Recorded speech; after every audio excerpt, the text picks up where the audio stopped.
La tradición. A ver, ¿qué pesa más? ¿Una costumbre de toda la vida o una ley divina? Pues de eso va todo esto. Hoy vamos a meternos de lleno en un conflicto eterno. Uno te pone a prueba los mismísimos cimientos de la fe. La tradición contra el mandamiento. Uf, qué frase. Es que esta acusación, así, de primeras, ya nos pone en el centro de toda la tensión que vamos a analizar. Es una confrontación, directa, sin ningún tipo de rodeos. La autoridad de Dios por un lado y las reglas humanas por otro. Venga, para entender bien todo este lío, vamos a seguir 5 pasos. Primero, veremos la trampa que se montó en Jerusalén. Luego, la acusación de impureza que lanzaron. Después, la respuesta que lo cambió todo y destapó la hipocresía. A continuación, veremos qué es lo que de verdad contamina a una persona. Y para terminar, sacaremos una lección que, ojo, sigue siendo súper relevante hoy. Ya arrancamos, nos vamos a Jerusalén, que era, el centro neurálgico del poder religioso. ¿Qué estaba pasando? Pues que la popularidad de Jesús en Galilea, que estaba bastante lejos, había hecho saltar todas las alarmas. Sus ideas, sus milagros, atraían a muchísima gente. Y claro, las autoridades de allí empezaron a verle como una amenaza directa a su chiringuito, a su poder. Así que deciden que tienen que hacer algo. Pero ojo, que no querían un debate teológico, lo que estaban preparando era una auténtica emboscada. Mirad, la clave de todo es esta. El mensaje de Jesús cala hondo en Galilea, y claro, eso provoca un seísmo en Jerusalén. Ya lo habían intentado antes, Intentaron acusarle de violar el sábado, pero le salió fatal, así que esta vez van con todo. Envían a una delegación de los suyos, gente experta, casi espías, con una misión muy, muy clara. Encontrar cualquier excusa, por tonta que fuera, para poder silenciarlo.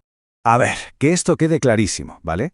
No es que quisieran entender lo que enseñaba, para nada. Era un plan totalmente pensado para destruir su credibilidad, para que la gente dejara de hacerle caso. Una operación de desprestigio, de libro. Y aquí por fin llegamos al meollo de la trampa. Fijaos bien, porque la acusación no tiene nada que ver con los 10 mandamientos, ni con ninguna ley divina importante. No, se centra en algo que para los fariseos era una auténtica obsesión: la pureza ceremonial. Y esto era un sistema de reglas súper complejo, asfixiante, sobre qué podías tocar, qué no podías tocar, qué podías comer. Y es aquí justo donde estalla todo. Y para entenderlo bien hay que tener clara una cosa. Por un lado tenemos la ley de Dios, la del Sinaí, principios eternos, directos al grano, centrados en la justicia, la misericordia, lo esencial. Y por otro lado está la famosa tradición de los ancianos. ¿Y qué era esto? Pues un lío tremendo, una red casi infinita de reglas y más reglas inventadas por los hombres durante siglos. El problemón, claro, era que para los fariseos esta tradición había acabado siendo más importante, incluso más sagrada que la mismísima palabra de Dios. Y ojo, que no estamos hablando de 4 tonterías, Era un sistema que te aplastaba. Había tantas reglas de purificación que era imposible aprendérselas todas en una vida. Imaginaos. Esto convertía el día a día en una paranoia constante, una lucha sin fin contra una supuesta contaminación. Todo el rato lavándose, purificándose, y al final, ¿qué pasaba? Pues que toda esta parafernalia desviaba la atención de lo que de verdad importaba, los principios básicos de la ley, como ayudar al prójimo o ser justo. Y con todo esto en mente, ¡zas!, lanzan la acusación. Pero son listos, No van por Jesús directamente, atacan a sus discípulos para salpicarle a él. Y fijaos muy bien en la pregunta que hacen: ¿por qué traspasan la tradición de los ancianos? ¿Lo ves? El supuesto delito no es romper un mandamiento de Dios, no, es saltarse una costumbre humana sobre lavarse las manos. Ahí la tenían, la excusa perfecta que estaban buscando. Claro, ante una acusación así, todo el mundo esperaba que Jesús se defendiera, o que diera explicaciones, o que pidiera perdón, yo qué sé. Pero va él y hace algo que nadie se esperaba.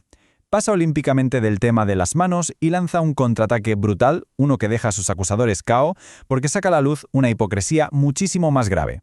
Vale, para entender el argumentazo que suelta tenemos que conocer una palabra clave: corbán. Literalmente significaba un don dedicado a Dios. Suena muy bien, ¿a que sí? Muy devoto. Pero lo increíble es cómo esta palabrita se había convertido en un truco, en una escapatoria legal para saltarse uno de los deberes más sagrados que existen. El mecanismo era retorcido, pero muy simple. Imaginaos, un hijo decía que sus propiedades eran corbán, o sea que estaban dedicadas a Dios para el templo. Pues bien, con solo decir esa palabra, ya estaba legalmente libre de ayudar a sus padres ancianos con dinero. Así, por la cara, se cargaban el 5.º mandamiento: honra a tu padre y a tu madre. Y lo más fuerte es que esa persona podía seguir usando sus cosas para sí misma toda la vida. El resultado: unos padres abandonados a su suerte por culpa de un tecnicismo religioso. Y esto es el ejemplo perfecto que usa Jesús para llevarlos a su terreno.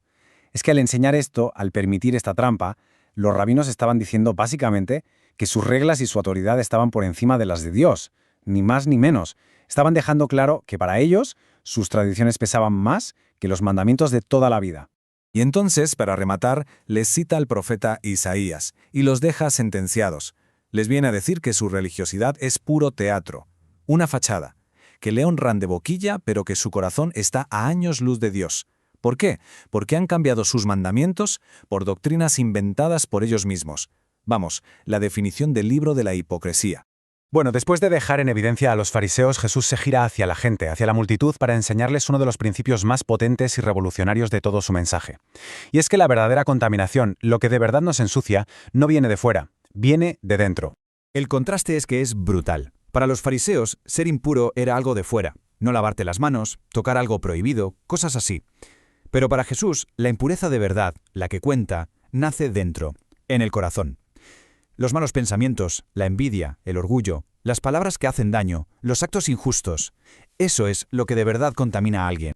Resumiendo, que da igual si te lavas las manos o no antes de comer. La pregunta del millón es, ¿qué tienes en el corazón?